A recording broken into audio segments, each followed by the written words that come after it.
But these differences were all forgotten in one unshakable unity of determination to find a way to end war. That was the great hope of the United Nations, and New York was already by then considered the capital of the world. It was the largest, most important port in the world, and it seemed to fit with the United Nations. And so to bring it here seemed to cement its position as the most important city in the entire world. And for that reason, the city wanted it. And also, the mayor at the time was himself an Irish immigrant. That was Mayor William O'Dwyer. And he believed that America was a place where people could have great hopes and achieve them, and that people from every walk of life, every nation under the sun, could come to New York with hopes and aspirations for a better life. And he made it very clear that he, as the mayor of the city, was very intent on doing whatever was necessary to bring the United Nations here. Ultimately, the efforts to find a place for the United Nations was probably the highest profile real estate transaction ever in the history of the world. And there was intense competition. Philadelphia, Boston, they wanted it. There was a bid in San Francisco to put it on the Pacific coast. And there was a lot of reason to think that Philadelphia was going to become the permanent site of the United Nations. Nelson Rockefeller didn't like that idea. And at that point, Mayor O'Dwyer and Nelson Rockefeller were very involved in a very rapid transaction to buy a parcel of land on the east side of Manhattan of about 6 blocks long, right on the East River, to give it to the United Nations. And Nelson Rockefeller convinced his father, John D. Rockefeller Jr., at the time, probably the richest man in the world, to give a gift to the United Nations of $8.5 million. And the United Nations decided to come to New York City. The future of this country and the lives of our children and our children's children are interwoven with the success of the United Nations. In it lies the hope of the people of the world. Rockefeller was very much for the idea of having the UN in New York, having the headquarters in the US, but specifically in New York City, for many reasons. He was a big believer in multinationalism. He was a big believer in the organization itself, because he believed in this idea and wanted the UN to be.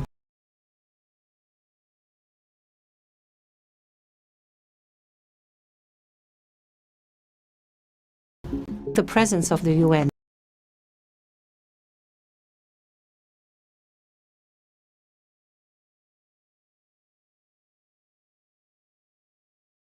global capital of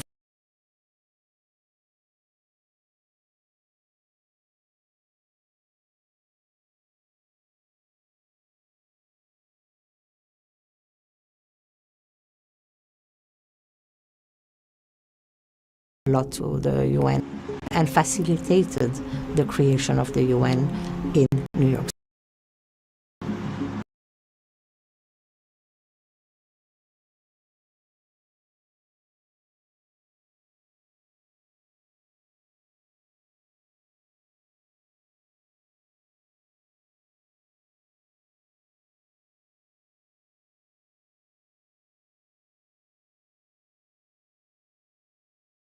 Headquarters, I know it today.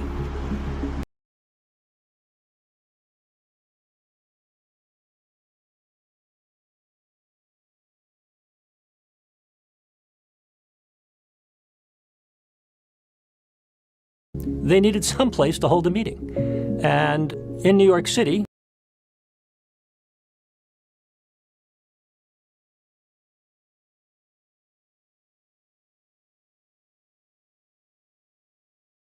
owned by the city by then, the city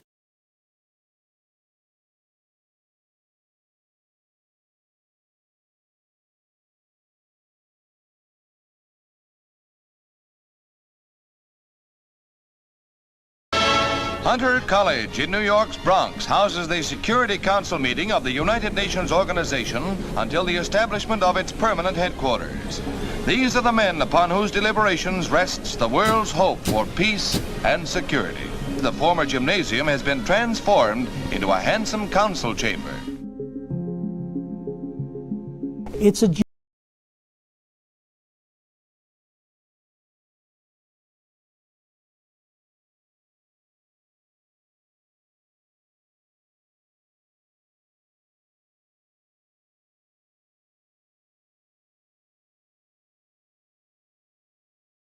bleachers, and yet in a period of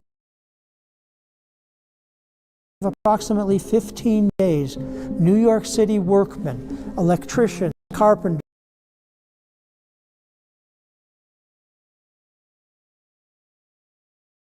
were able to transform this into a beautiful setting for the Security Council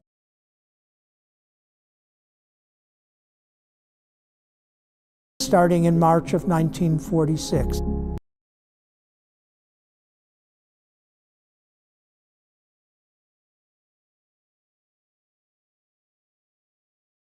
Overnight to get tickets for admission.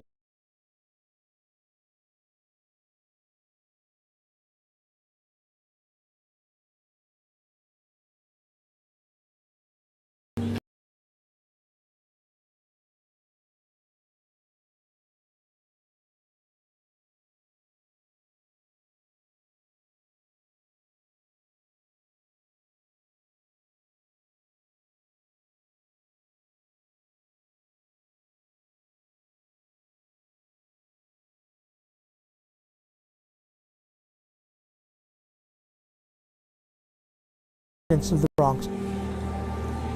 Among the many issues the United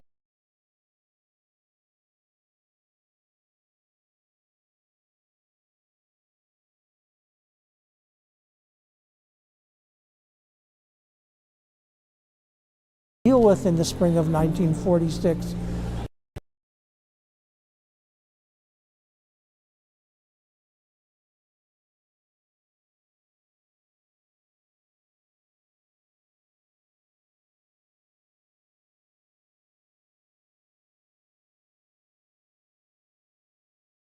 Council meeting in New York hold a dramatic session to discuss the Russian-Iranian situation. Our case is now before you.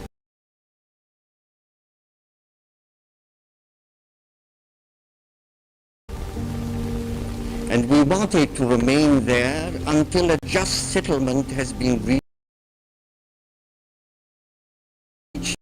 with the spirit of the Charter.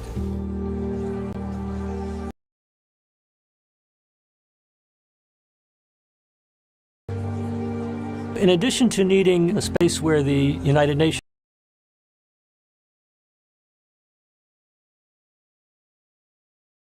of diplomats, probably ultimately even then, we're going to need a place to stay. So the city had to make an accommodation, and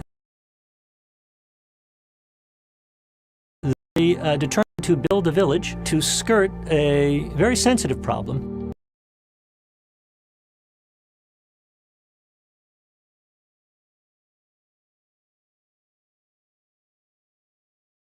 And many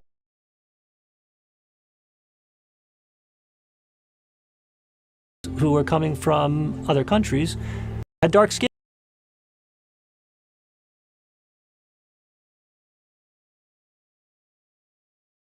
And so it was unclear that they were going to have an easy time finding housing of the kind to which they might be accustomed.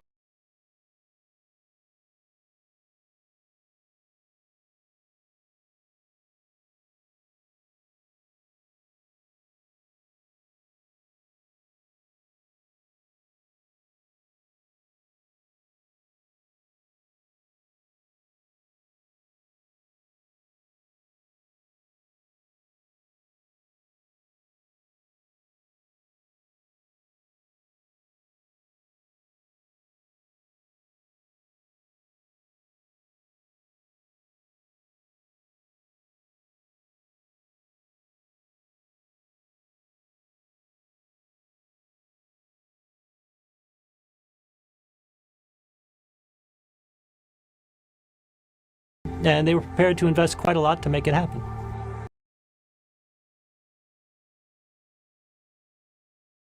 The village was mostly used as housing.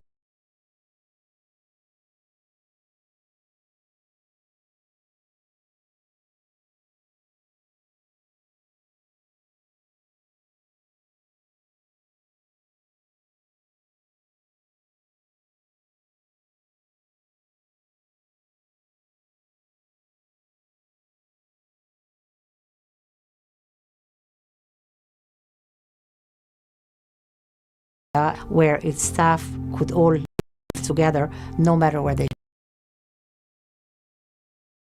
came from. UNICE, also the United Nations International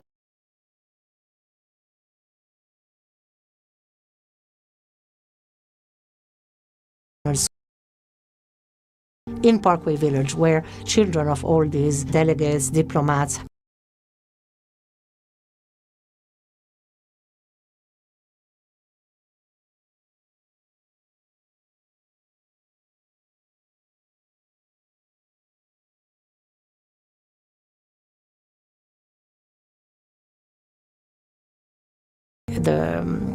the ideals of the United Nations. And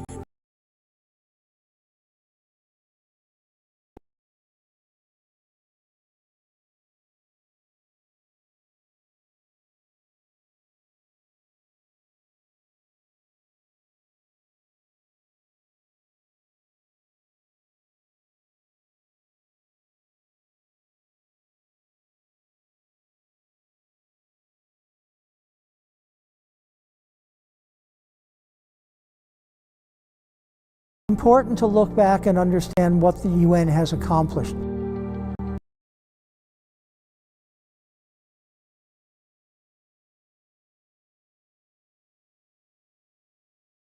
Every problem, there are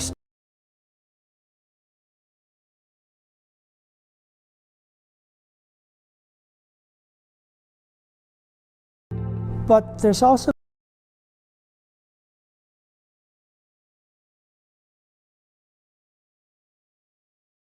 progress.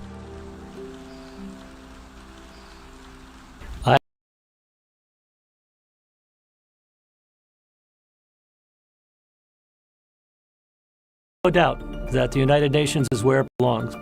Still, New York City is the great immigrant city of the world. It's a state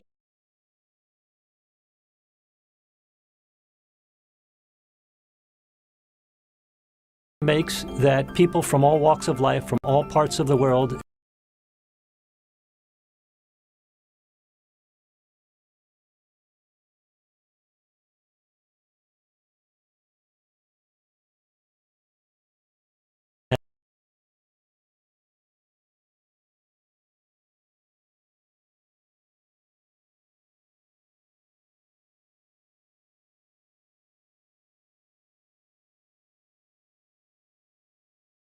and I think it remains true today.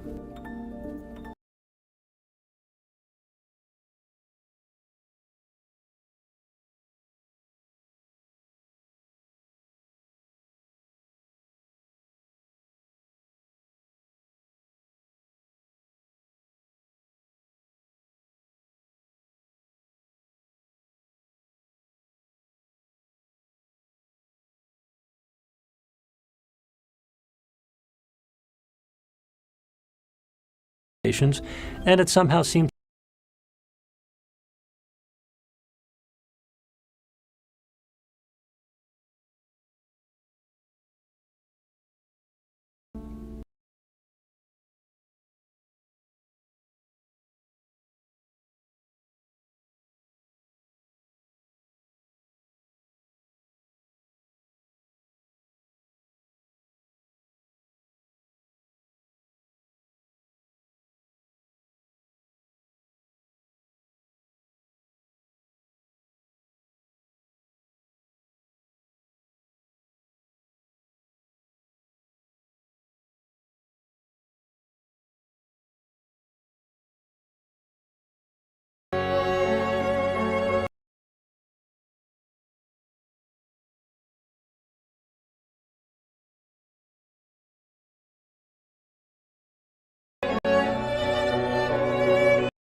to introduce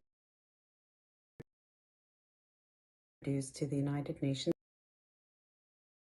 left of you.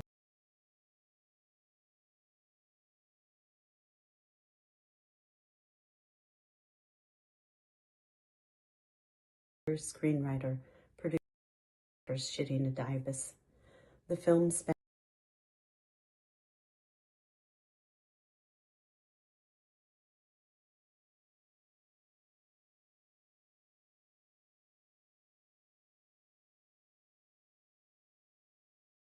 from the Nakba in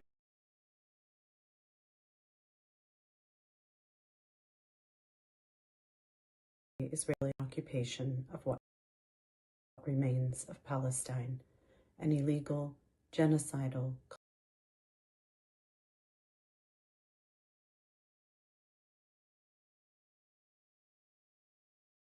colonial, apartheid occupation that has marred all aspects of Palestinian life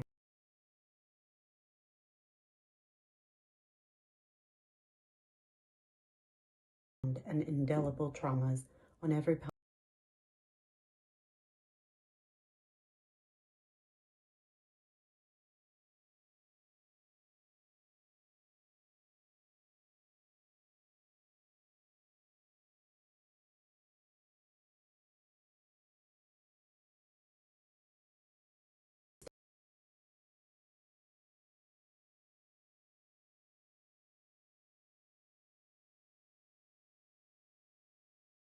punishment.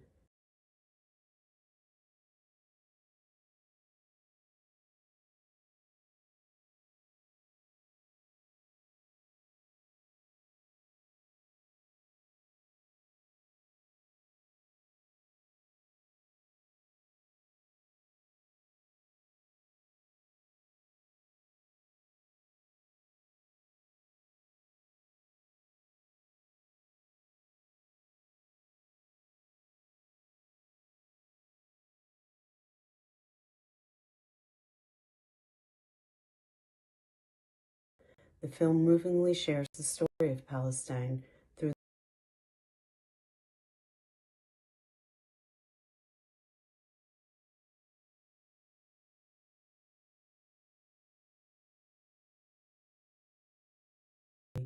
human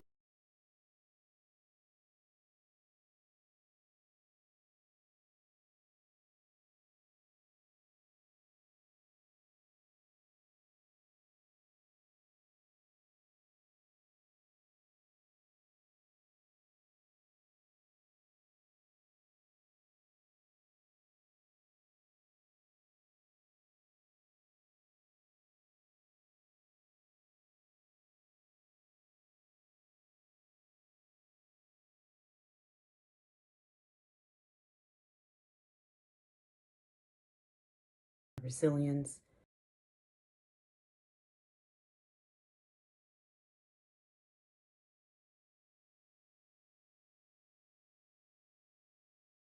their dreams of freedom and return.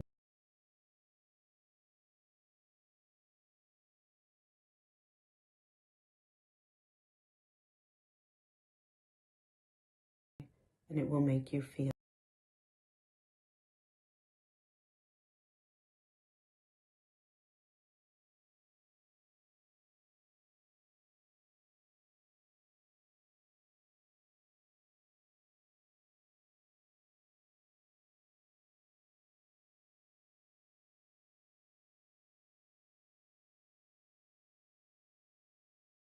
done to the Palestinian people.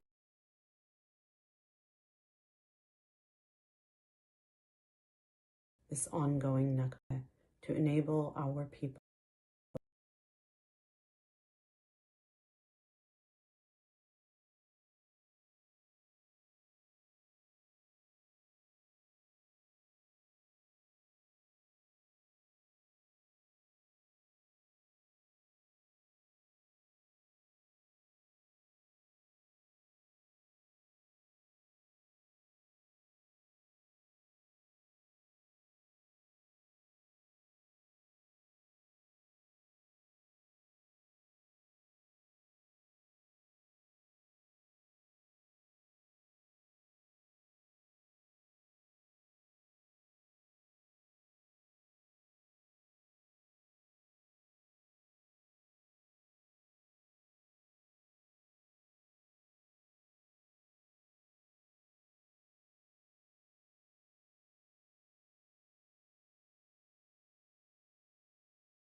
and gentlemen.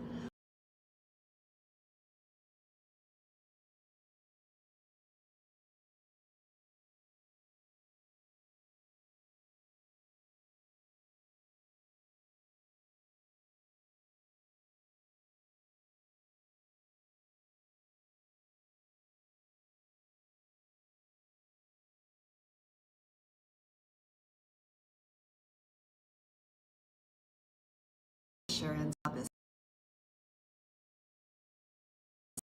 of All That's Left of You. The film is an intergenerational epic that's history. The film uses the story of one family led by the patriarch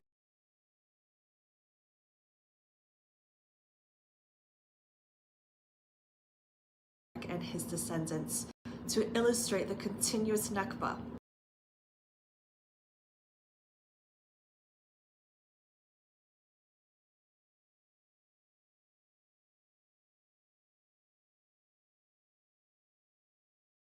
This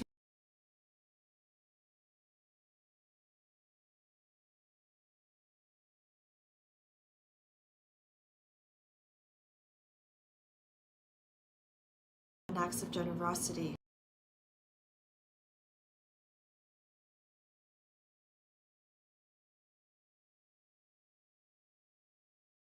that challenges us to consider the questions of identity, legacy,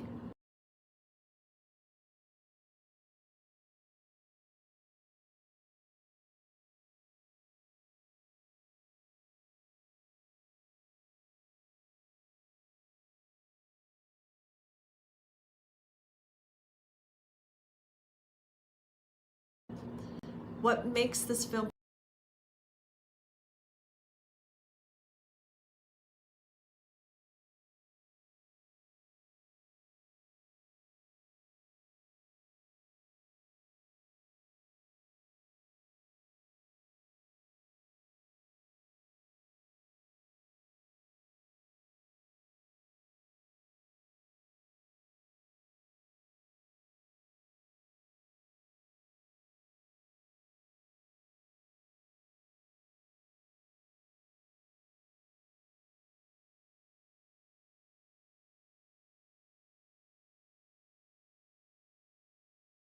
kindness, generosity, and peace. Here at the United Nations, we are dedicated to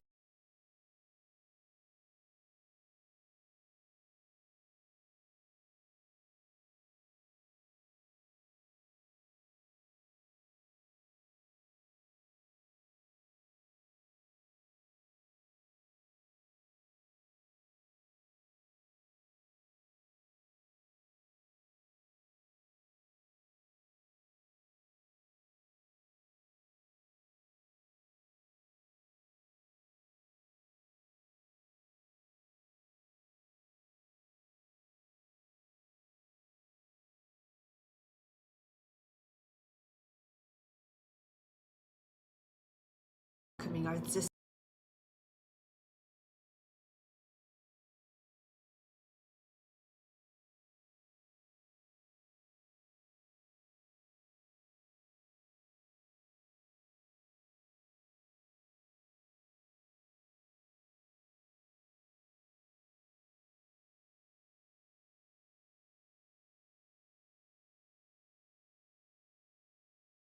All That's Left of You.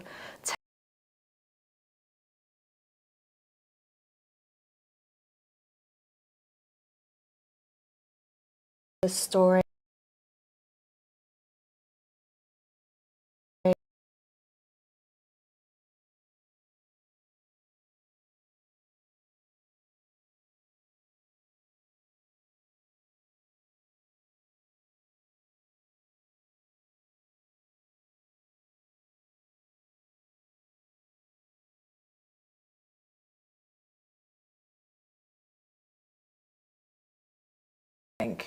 and he was exiled from Palestine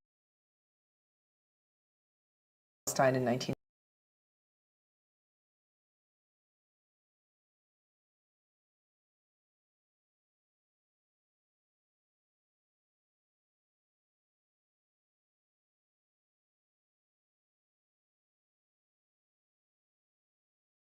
citizenship, which took many years.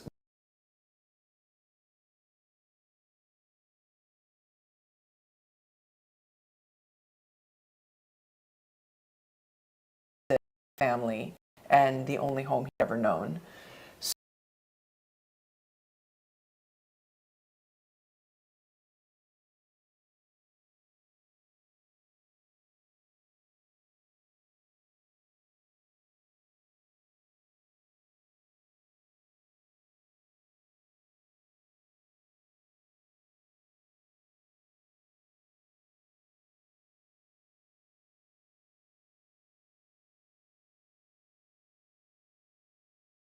With him in the West Bank and seeing him harassed.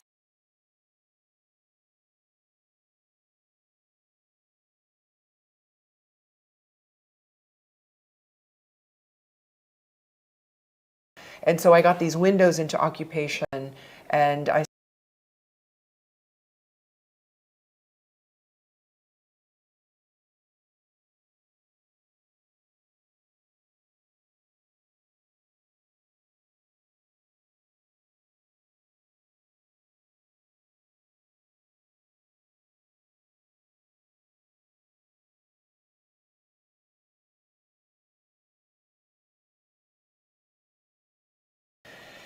I also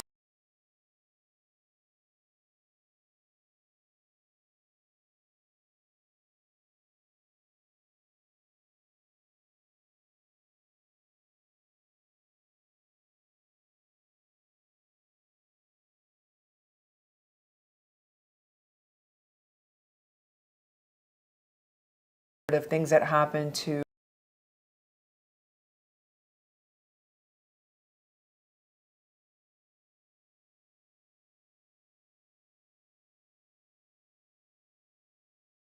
the Nakba is really a collective trauma for all.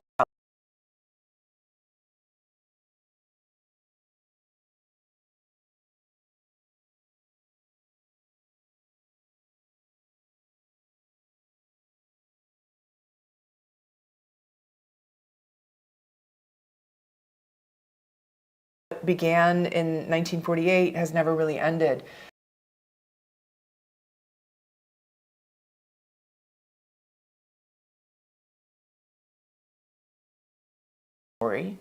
And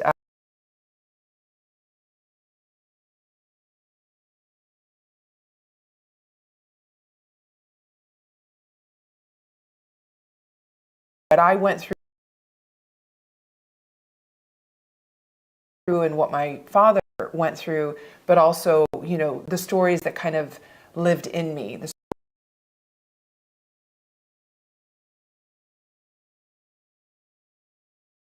stories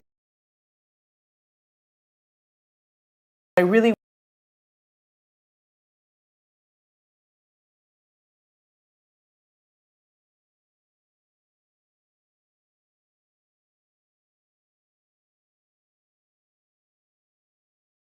people are impacted by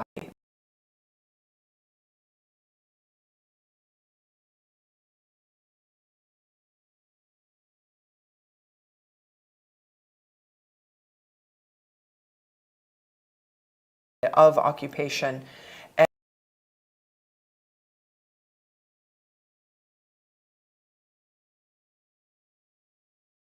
how history shapes families, essentially, so the focus really on the family and how they survive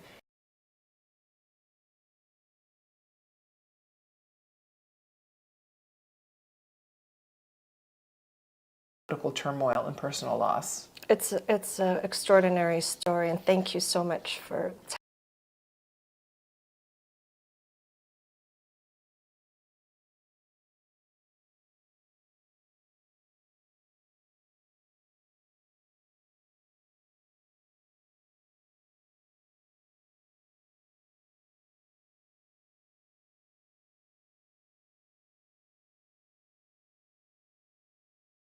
Of a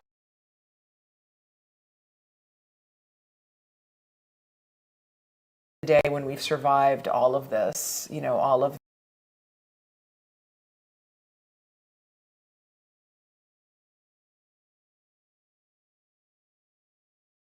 left of us is love, and I think that's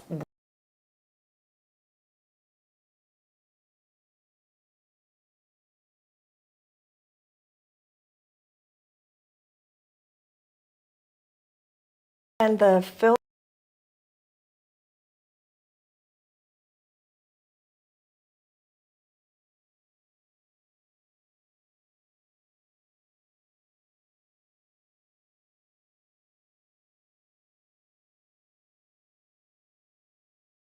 which is a very sensitive topic, and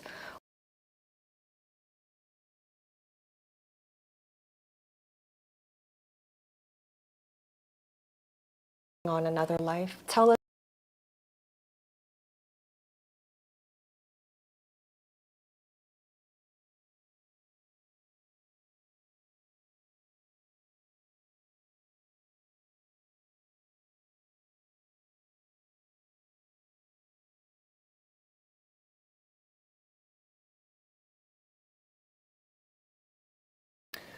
well, there is the metaphor of a heart throughout the film, you know,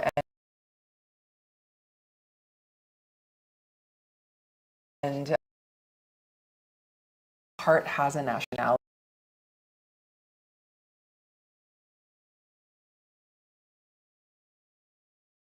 Perhaps when it's beating inside of a body,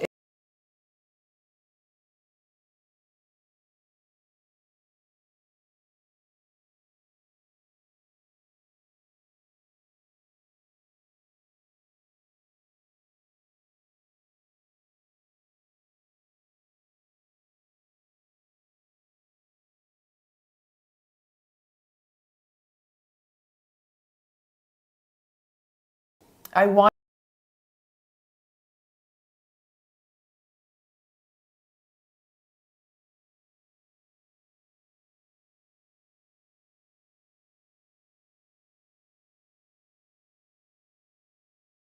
in a way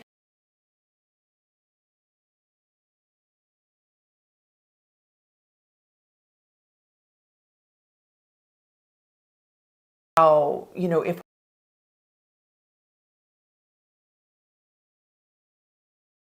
pain and suffering, that we can't see that of another.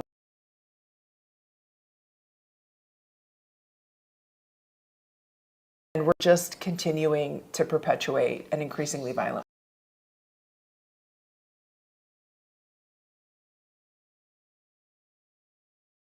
Mired pain and suffering, that we're not seeing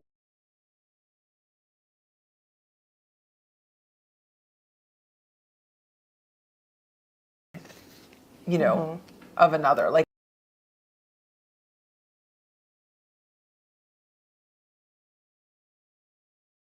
another, or that we may be complicit in the pain and suffering of another.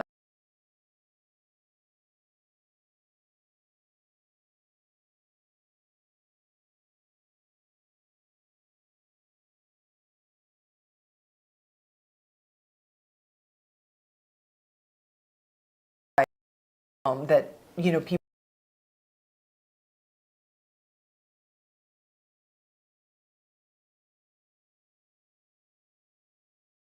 that, you know, I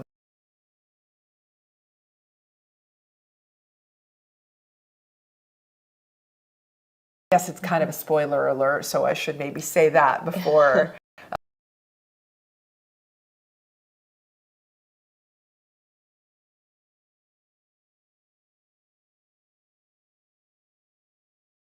That, you know, a Palestinian heart in Israel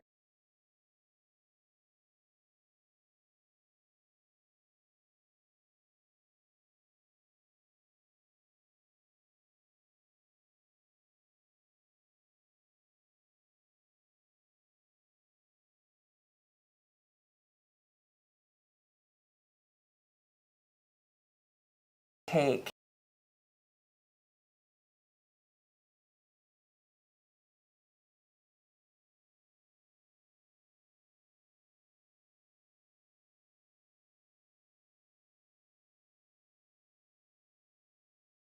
us. And I feel like that was kind of the question that I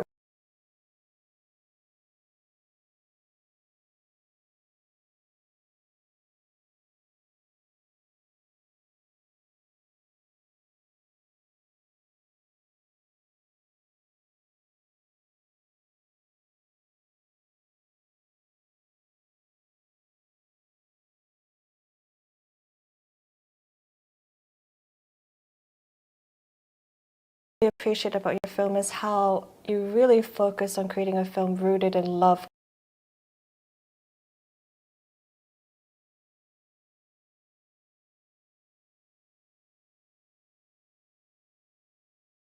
More than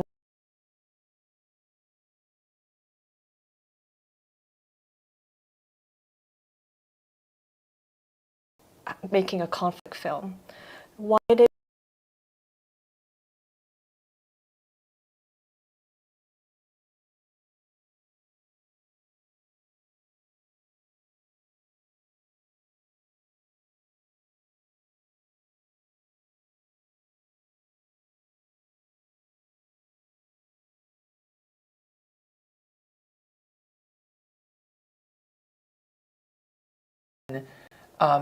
of love.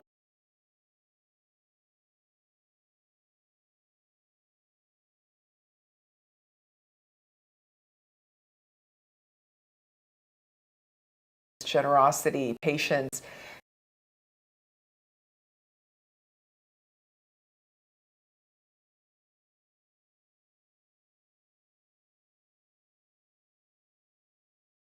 Conflict. I mean, I think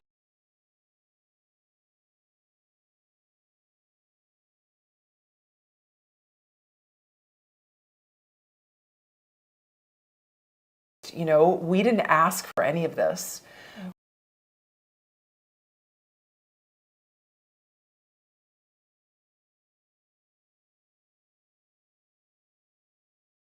Choice, but to,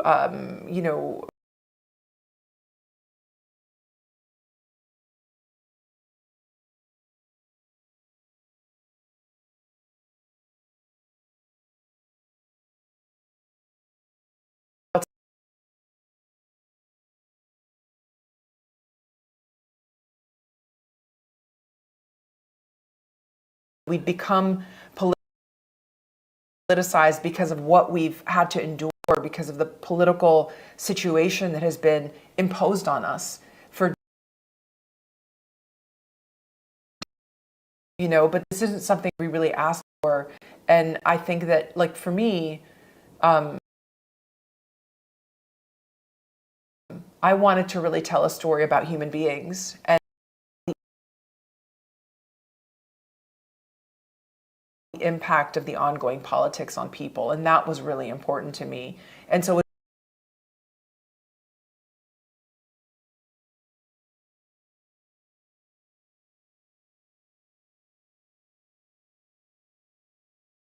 I feel like, the Palestinian people have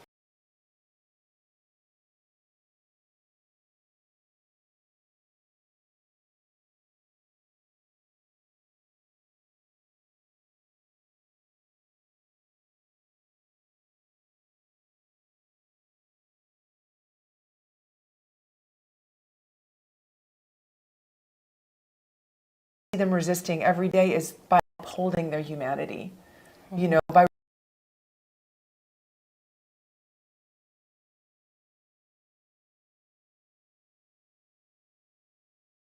their heart.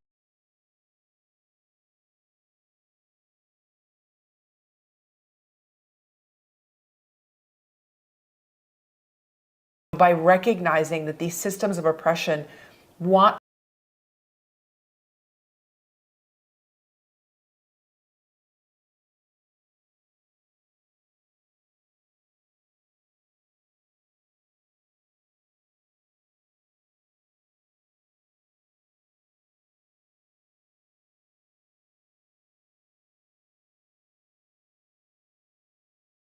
and if we allow that, obviously we have to feel what we're feeling and move through it and hopefully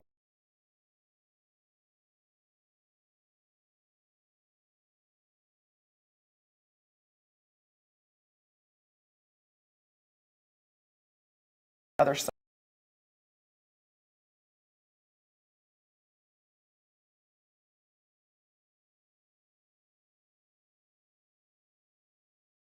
We are love of land. We are love of our families. We are very